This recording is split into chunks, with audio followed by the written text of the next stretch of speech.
Pemirsa, dalam hukum, seorang dianggap bersalah jika dia mengambil hak orang lain. Dalam etika, dia sudah bersalah kalau dia baru berpikir tentang mengambil barang orang lain tadi. Immanuel Kant, kita lanjutkan, kita rehat sebentar.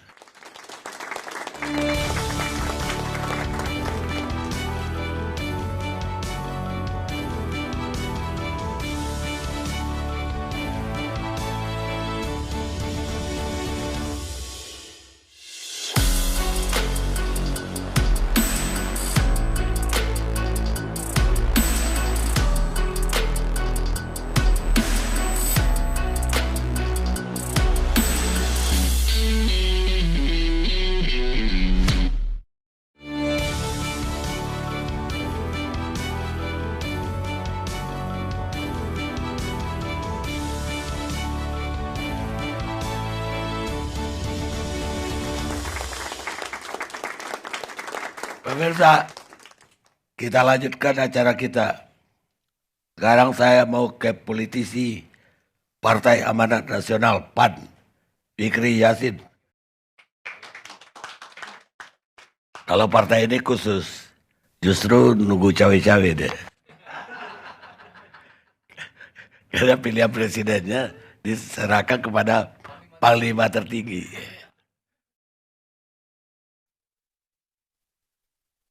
Gimana PAN menanggapi ini?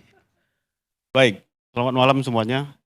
Ini senior kita Pak Yusuf Kalla di sini hadir, kemudian Gus Coy, Bang Andri, kemudian Pak Jarod, kemudian Bang Armando yang hadir di sini. Jadi pada malam hari ini kita disuruh membahas kalimat cawe-cawenya Pak Jokowi, ya, kira-kira gitu. Sebetulnya saya tadi buka sedikit Google, cawe-cawe itu sebenarnya sederhana sekali ya. Ikut-ikutan ngomong saja gitu loh. Sederhananya kira-kira gitu. Loh, kalau seorang presiden misalnya dalam konteks apapun dia ngomong, terus nggak boleh kemudian kita berdebat panjang di soal itu, agak lucu juga. Itu kalau dari kita pertama. Kedua, kalau yang ditampilkan tadi, perdebatan hampir semua komen tentang cawe-cawe Pak Jokowi, misalnya mulai dari Pak Anies, kemudian pengamat, kemudian ya jubir, pengamat sekaligus jubir, kemudian yang lain. Kalau kita melihat dari PAN, saya melihat sederhana saja dalam situasi kayak gini, dalam situasi sekarang ini yang memang mulai menghangat eskalasinya, apapun yang dibicarakan Pak Jokowi, rasanya jangankan dia ngomong cawe-cawe, dia diam saja, pasti spekulasinya itu akan tinggi. Dia diam pasti, kenapa nih nggak ngomong? Nah sekarang dia ngomong cawe-cawe, kenapa ngomong cawe-cawe? Kira-kira gitu. Kalau dari kita ngelihat,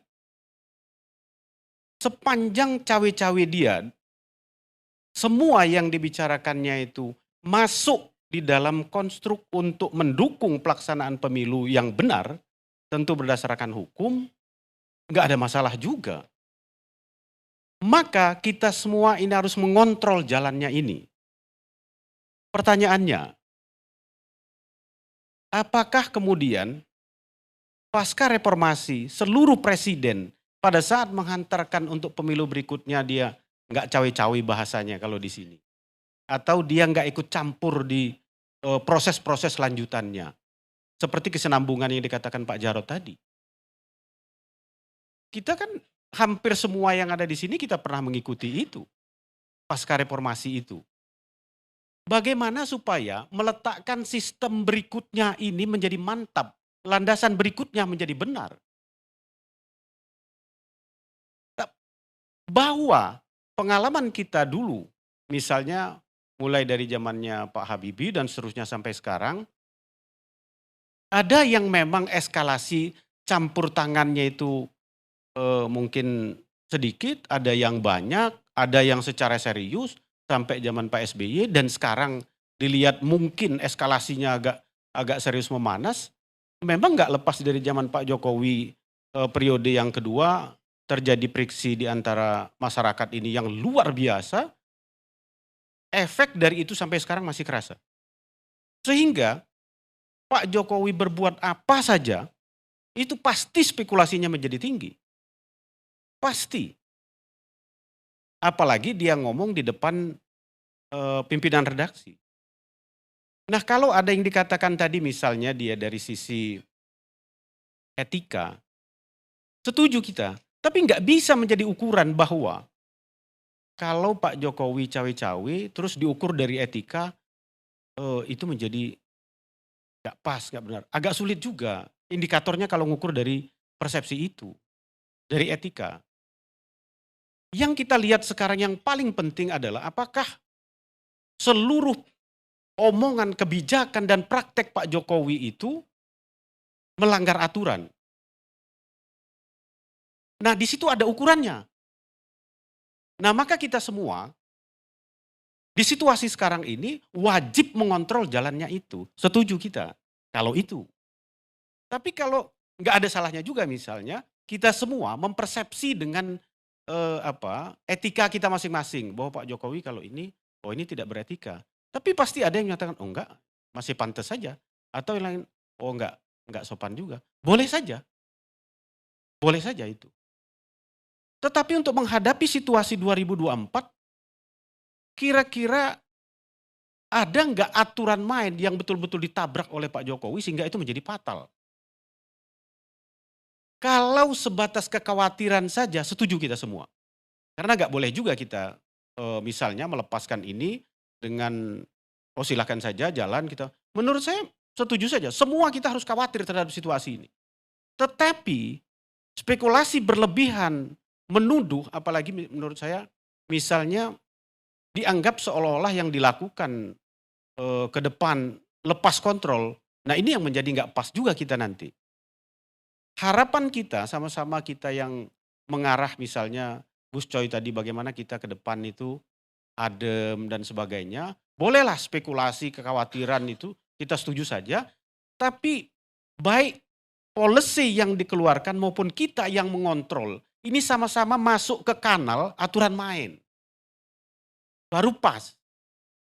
Jangan pakai misalnya persepsi kita masing-masing, apalagi etika kita masing-masing. Agak sulit indikatornya. Kalau dari kita, dari PAN melihatnya itu. Bukan juga bahwa kita, kami sadar bahwa tidak semua kebijakan Pak Jokowi misalnya itu sempurna. Itu kita sadar. Artinya banyak juga capaian yang memang belum ini dan itu memang harus diteruskan, dikontrol. Tetapi juga tidak semua yang dilakukan juga salah juga. Nah, kita Nah, nggak ini mempersoalkan itu.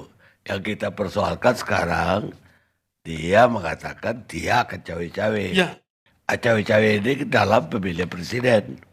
ya, Nah, kalau sekarang ada yang dia endorse, tapi ada yang dia musuhin, ya dia cawe-cawe di situ. Apa itu layak? ya. Nah, maka penting bagi kita untuk ngontrol itu semua, Pak Karni.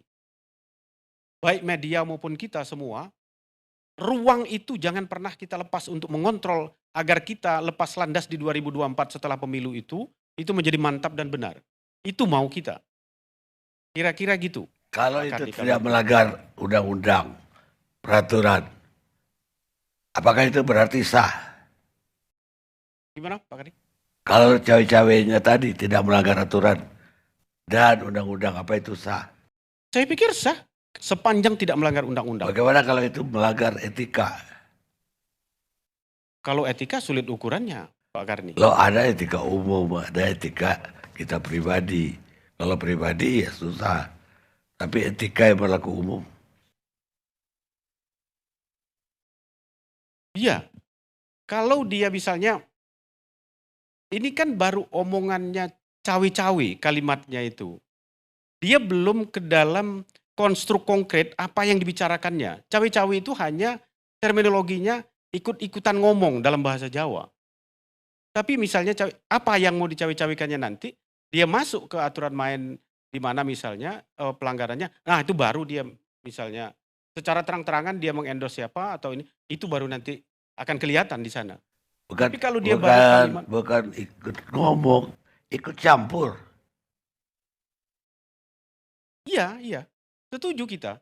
Kalau dia misalnya ikut campur, batasan-batasan normanya masih masuk, menurut saya boleh-boleh saja. Karena bukan berarti kalau Pak Jokowi terus nggak boleh ada preferensi tentang calon misalnya. Menurut kita nggak